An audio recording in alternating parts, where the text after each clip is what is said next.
All right, what's going on, everybody? Welcome back. My name is Alex, and today I did a thing. I have thoroughly completed Gotham Knights. I've beaten the game every which way possible. I've collected all the collectibles. I went through the story mode multiple times. I'm on New Game Plus 3 at the moment. I've leveled up all the characters, although Red Hood is my strongest out the bunch. That dude is absolutely busted. And long story short, I have exhausted everything this game has to offer at the moment. Now, obviously, I thoroughly enjoyed the game because, I played it a whole bunch. But I'm still going to give you guys a super unbiased opinion about the game. I'm going to tell you what it did well. I'm going to tell you what it did poorly. I'm going to tell you where this game can improve. And I'm not going to give it a score. I'm not going to tell you whether you should buy it or not. I'm just going to lay everything out on the table, and then you guys can take it from there. Now, I can't start talking about Gotham Knights without first addressing the two biggest issues that this game has. One being optimization and the other being the game's marketing. Now, as far as optimization goes, I'm running a 3080 in my gaming PC. I have an i9 processor, all the good stuff. I usually run my games at 60 FPS locked 1440p. And inside of Gotham Knights, even if I turn down some of the settings down to, something like medium or high, I still can't quite get a locked 60. Now, I know that there's some things you can do on the back end to, get that FPS up and get it, way above 60, but I can't honestly give them credit for that because that's something that the consumer would have to do on the back end. Right outside of the box, the game should be working. There should be no issues, or at least minimum issues that can be fixed in patches. And they have came up with some patches since the game release, and it did get a little bit better, but it's still not where I think it should be. Now, I can't particularly speak on the console versions because, of course, I played on PC, but from what I've seen in some comments in some of my videos, people have seen improvement as far as optimization and stability on console, so they do seem to be actually addressing the issue. So hopefully they can get everything, smoothed out, and eventually the game could just be locked at 30 or locked at 60 FPS. And on consoles, they absolutely dropped the ball by not having a performance mode that would give you, something like 1080p or 1440p 60 FPS. But the fact that my 3080 has trouble running this at 60 FPS 1440p doesn't give me much hope for consoles. So maybe they know something that we don't know. And all in all, the entire situation just sucks. Now, moving on to the other big issue, the marketing. The marketing for this game was actually terrible. A lot of the backlash that this game received right before release could have been completely avoided. Now, for the people like myself who were following the game before release, we knew what we were going to get, and we pretty much got exactly what we thought. Now, for the majority of the other people who bought this game, they had no idea what they were actually purchasing. A lot of people thought that they were getting a game that was going to be similar to the Arkham series. People didn't really understand how the combat was supposed to work. There are many people who play games and they make it a thing to avoid games with RPG mechanics because, they just don't want to deal with that stuff. And unless you're playing the game on easy or very easy, you're going to have to interact with those systems. So I think this game pretty much tripped over its own feet straight out the gate because they were holding their cards way too close to their chests. And I think that's absolutely going to affect their sales on this game, so we shall see how they recover from that. And now that we got what I believe to be the game's two biggest issues out the way, let's talk about something that I think is the game's strongest point, and that is the combat.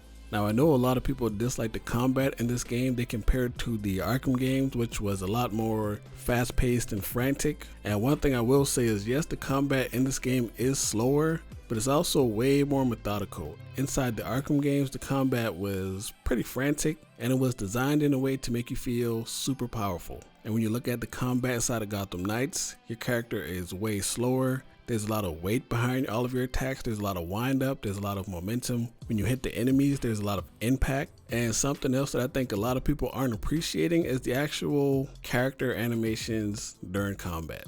Everything you see your characters doing while they're fighting, a real person can actually perform every single one of those maneuvers. Granted, you need to be in shape, you need to practice, but the combat in this game is way more grounded, even though there are some things in the game that are way more of a spectacle, like some of your abilities and stuff like that, but the actual hand-to-hand combat, the developers took a more grounded approach.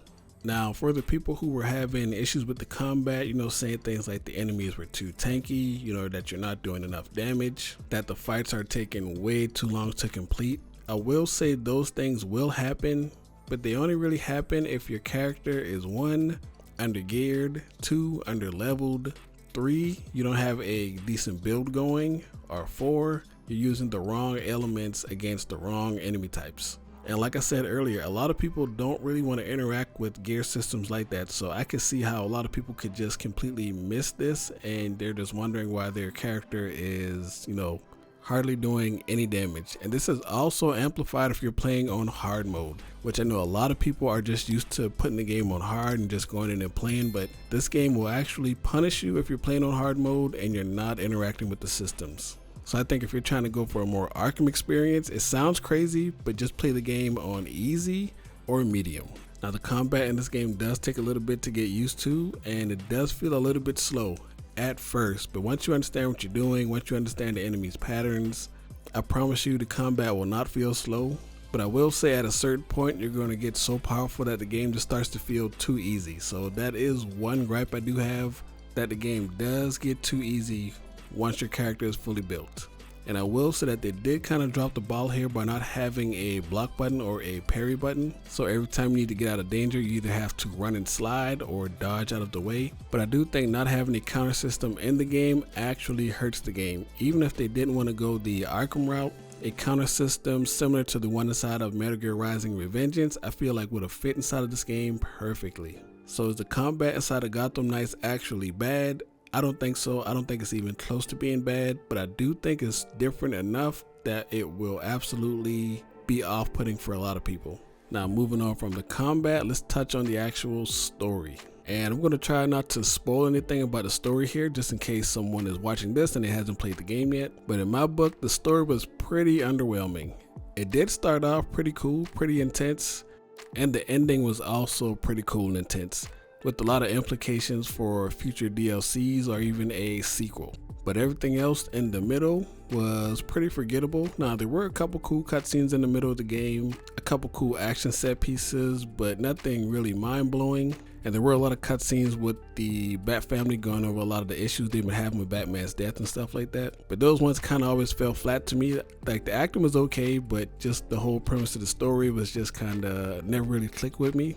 But if you're a person who likes things like that, that might actually, be more appealing to you. But for me, I didn't really get into it. And I think story-wise, a lot of people would have been drawn to the game if they were actually doing the Battle for the Cowl story from the comics. And if you don't know what that is, Batman pretty much died in the comics, or he disappeared. I don't exactly know what happened, but pretty much all the Bat family, they were fighting to see who was going to be the new Batman.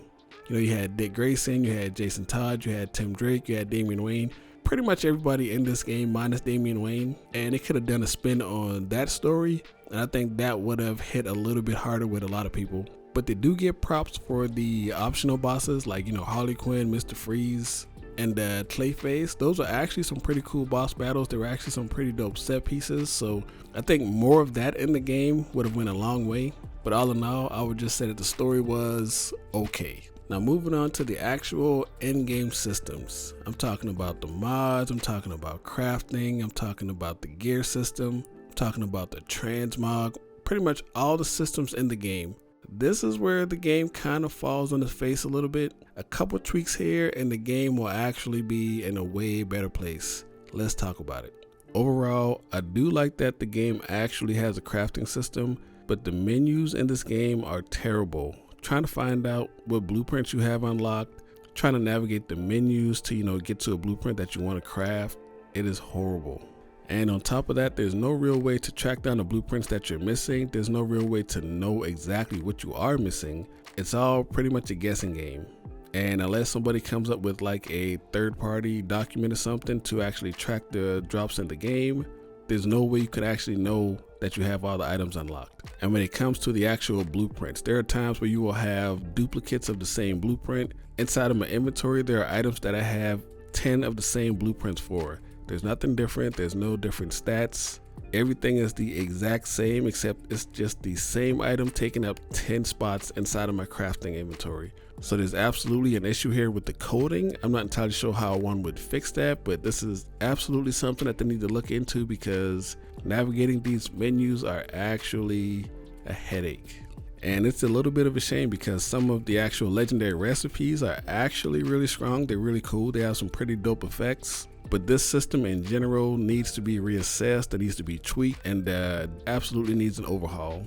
Now let's talk about the actual mod system in the game, because this is another thing that kind of leaves me scratching my head. I don't exactly know where they were going with this. And at first it seems more complicated than what it actually is, because if you didn't know, you can fuse your mods together in this game. And the tooltip says that you can fuse your mods to make, more unique, powerful mods. And this is absolutely not true. Now, I'm not entirely sure if this system is working the way it was intended, but there are no unique combinations of mods. At the moment, we only have 3 different types of mods you can put inside of your melee weapons. We have 3 different types you can put inside your ranged weapons, and 3 different types you can put inside of your armor. So that's not a whole lot of variety. And when you fuse mods together, you're not even guaranteed to get the mod that you're looking for. So this system is completely broken. I don't know why it's even in the game. And unless they're actually planning to, update this system and overhaul it in some type of way, you will never have a reason to interact with the mod fusing system, because it's pretty pointless. Now, as for the gear that you're actually going to be crafting to equip on your characters, this system is actually done pretty well. It's super basic, so there's not a whole lot of room to mess up here, especially because the game kind of revolves around a slight rock, paper, scissors type deal with the enemy types and your damage types and stuff like that. I think they did this pretty well. I like it a lot. And I also like the fact that you have to interact with the system, especially later on in the game. Now, moving on to what's probably my biggest issue with the game, and that is the transmog system. Now, how the transmog system in this game works: when you equip a suit that you just crafted or just picked up off the ground, you can apply a shader, you can change the gloves, the boots, the cowl, everything like that. And that's all fine and dandy, but the second you go to equip a skin on your character, you can't customize the skin at all. Now, this would make more sense if the skins that you were able to equip, you didn't have any other way to use them in the game. But like 95% of these skins are armor pieces in the game that you can customize if you actually just equip the armor. So the fact that you can't customize these is a real head scratcher. Now, I can understand like the special DLC suits, like the Gym League costumes, like the Nightwatch skin and stuff that you get for beating the game. I can understand those ones not being customizable because they have like a theme set around them. But for all the other ones, there's no reason why we can't customize these suits. And it kind of makes me wonder what the original direction of this game was intended to be, because a lot of things in this game don't make sense, and it seems like at some point in time during development they made a pivot and they tried to salvage what they have here, and I think they succeeded. I think the game is good, but some of these systems just don't make any sense, and they don't seem like they belong in this game. Now, with all that being said, I know I'm being a little bit rough on the game, but that's literally only because I like it so much. I thoroughly enjoyed this game. I completed it 100%, but even still, I played this game. I'm going to continue to play this game. I'm super excited for the 4-player mode that's coming out later this month, but I will say that this game needs to address some of these issues. They need to fix some of these systems. I know this isn't quote unquote a live service game, but some of these things need to be addressed. Now, whether you decide to pick this game up on sale, whether you decide to pick it up on PC, on console, no matter what you do, you are going to be getting a complete game from start to finish. Now, whether that complete package is worth the price, that's something you got to figure out for yourself. And in my opinion, the combat is a lot more fun than a lot of people have been saying. The story mode is a complete story, although I didn't really vibe with it. You may not. That just depends on the type of stories that you like to watch. I do think the moment-to-moment combat loop is pretty solid. Stopping 2 to 3 small crimes while you're on the way to stop one big crime is always pretty fun. But all in all, I do believe that this game is actually pretty good. Now, is it something revolutionary? Is it something that's gonna, shake the gaming landscape for years to come? Absolutely not. But games like that don't come out very often, and Gotham Knights is a perfectly fine filler game. And I would also like to float out there that Gotham Knights is the first game that WB Montreal has ever created from scratch. Think about that. And I know they made the Batman Arkham Origins game, but let's be real. The Arkham series belongs to Rocksteady. It's all of their assets, it's their core gameplay. And if you were to go back and play Arkham Asylum and then go play Arkham Knight, you will see a drastic difference in the 2 games. So with that being said, I am pretty excited to see what they do with Gotham Knights in the future, whether they're going to make a sequel, whether it's going to, polish this game up and make some really good DLC. Fingers crossed that they actually, green like that, but we shall see. And that's all I got for you guys today, man. I hope you guys enjoyed the video. Hope you guys enjoyed the review. If you did, please leave a like, comment, subscribe, all that shenanigans down below. And I'll catch you guys next time. Peace.